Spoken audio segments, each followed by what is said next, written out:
तीन दामाद की सास पार्ट 2। अब तक आपने सुना कि कावेरी जी अपनी तीनों बेटियों ईशा, मोहिनी और सुहाना की शादी तीन घर जमाई लड़कों के साथ करवा देती है। उन्हें लगता है कि ये लड़के शायद घर का कामकाज संभाल लेंगे, लेकिन उनके तीनों घर जमाई बहुत आलसी थे।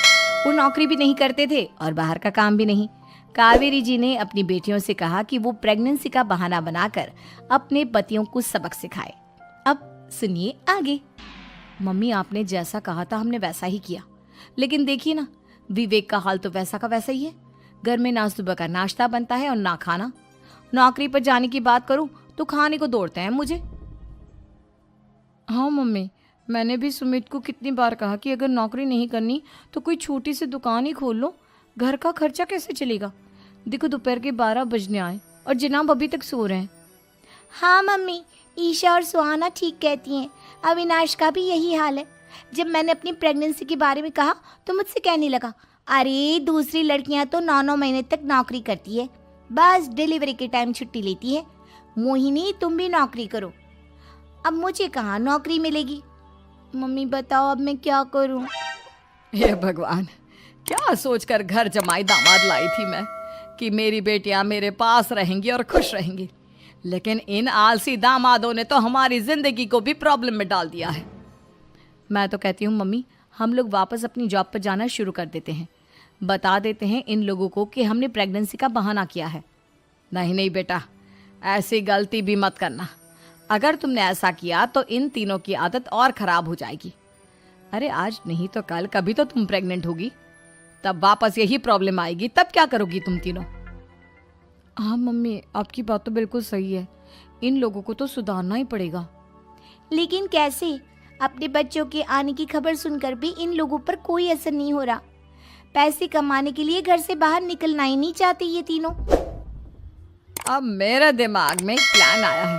तुम तीनों चिंता मत करो, उन तीनों को बुलाओ, फिर मैं बात करती हूँ।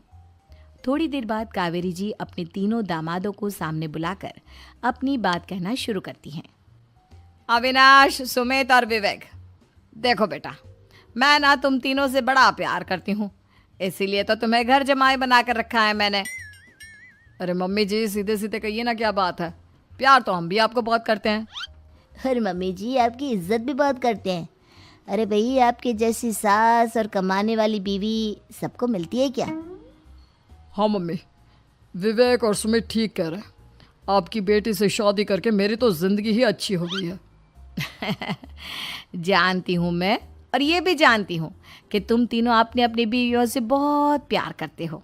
बेटा, बात ऐसी है कि हमारे कुल गुरु ने कहा है कि प्रेग्नेंट होने के बाद मेरी तीनों बेटियां शुरू के 4 महीने हमारे गांव में जाकर रहेगी, जहां मेरे चाचा जी रहते हैं। अरे लेकिन क्यों मम्मी, गांव में जाकर रहने की क्या ज़रूरत है इन तीनों को?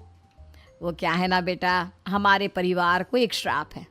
अगर मेरी बेटियों ने यहाँ पर बच्चा पैदा करने की कोशिश की तो उनके बच्चों को कुछ भी हो सकता है।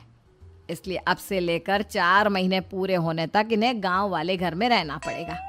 हाँ, तो इसमें प्रॉब्लम क्या है मम्मी जी? हम भी वहाँ जाकर रहेंगे, पिकनिक मनाएंगे।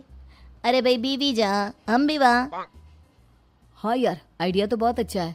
शहर की ज़िंदगी में रह रहकर परेशान हो चुके हैं, अब कुछ दिन गांव में बिताएंगे। तुम लोग समझने की कोशिश क्यों नहीं करते? तुम में से कोई भी वहाँ नहीं जा सकता, और मैं यहाँ रहूँगी ना तुम तीनों के साथ। 4 महीने की तो बात है, उसके बाद ये तीनों ही लौट कर आ जाएंगी। ठीक है मम्मी जी, अब हमारे बच्चों का सवाल है तो ये तो करना ही पड़ेगा। कावेरी अपनी तीनों बेटियों को कुछ दिन के लिए घर से बाहर कहीं दूसरे शहर में रहने के लिए भेज देती है। कुछ दिनों के बाद, अरे मम्मी जी, बहुत दिन से पिज्ज़ा नहीं खाया, मंगवाइए ना। क्या बताऊं बेटा, पहले तो बेटियां खर्चा दे देती थी क्योंकि उनकी नौकरी थी, लेकिन अब तो मेरे पास पैसे ही नहीं बचे। थोड़े बहुत पैसे हैं जो बच्चों की डिलीवरी में काम आएंगे। लेकिन मम्मी जी, आपकी बेटियों को वापस आने में तो अभी बहुत वक्त बाकी है। वही सोच सोच कर परेशान हो रही हूँ। सोच रही हूँ कल से दूध भी बंद करवा देती हूँ। अब दूध वाले को देने के लिए पैसे भी तो नहीं है ना। अरे नहीं नहीं मम्मी जी, अगर दूध भी बंद करवा दोगी तो मुझे चाय कहाँ से मिलेगी? और चाय के बिना मैं तो मर ही जाऊंगा। क्या करूं बेटा, इसके अलावा हमारे पास कोई ऑप्शन नहीं है, मेरे पास पैसे ही नहीं बचे। इस तरह कावेरी जी धीरे धीरे अपने तीनों दामादों को पैसे देना बंद कर देती हैं और घर में खाने पीने की चीजें लाना भी बंद कर देती है। अब वो तीनों बुरी तरह से परेशान होने लगे थे और इसलिए एक दिन तीनों प्लान करके घर से बाहर निकलते हैं और बाजार में जाने के बाद यार अच्छा खाना खाए हुए कितने दिन हो गए, पता नहीं कब अच्छा खाना मिलेगा। हमारी बीवियों के जाने के बाद तो हमारी हालत भिखारियों जैसी हो गई है यार। कुछ भी हो, मुझे तो आज पिज्ज़ा खाना ही खाना है। जेब में 1 रुपया नहीं और पिज्जा खाएगा, कहाँ से आएंगे पैसे? अरे देख वहाँ सामने बोर्ड पर क्या लिखा हुआ है, कंप्यूटर पर काम करने के लिए एक आदमी की आवश्यकता है। भाई मैं तो जा रहा हूँ, काम करूँगा और शाम तक पैसे लाकर आराम से पिज्ज़ा खाऊंगा। जा जा, तुझे कोई काम नहीं देने वाला, हम तो घर जा रहे हैं। चल भाई सुमित। सुमित और अविनाश वहाँ से चले जाते हैं और विवेक उस कंप्यूटर शॉप पर सारा दिन काम करके 5,000 रुपये कमा कर घर लौट कर आता है और अपने खाने के लिए अच्छी अच्छी चीज़ें भी लेकर आता है। ये देखकर विवेक और सुमित के दिल में भी कुछ पैसे कमाने की इच्छा जागती है। अरे सुबह सुबह कहाँ चल दी है तुम? मम्मी जी एक बहुत अच्छी जगह मिली है, कंप्यूटर पर काम करने के 5,000 मिले थे कल मुझे। अगर रोज काम करूँगा तो पूरे 40,000 की तनख्वाह। अरे वाह, ये तो बहुत अच्छी बात है दामाद जी, आपको जाना ही चाहिए।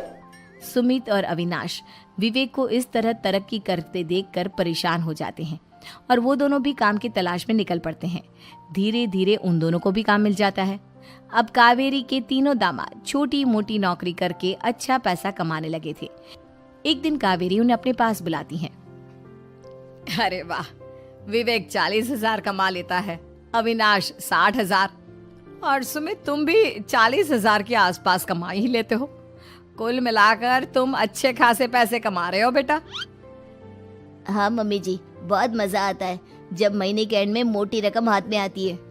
पूछिए मत मम्मी जी, घर में रहकर रोटी बना बना कर औरतों जैसा महसूस होने लगा था मुझे तो। हाँ बेटा, तुम तीनों की बात तो बिल्कुल ठीक है और जानते हो अब तुम तीनों की पत्नियां भी वापस लौट कर आने वाली है। लेकिन मम्मी जी अभी तो उन्हें गए सिर्फ 2 महीने हुए हैं, आपने तो कहा था वो 4 महीने के बाद लौट कर आएंगी।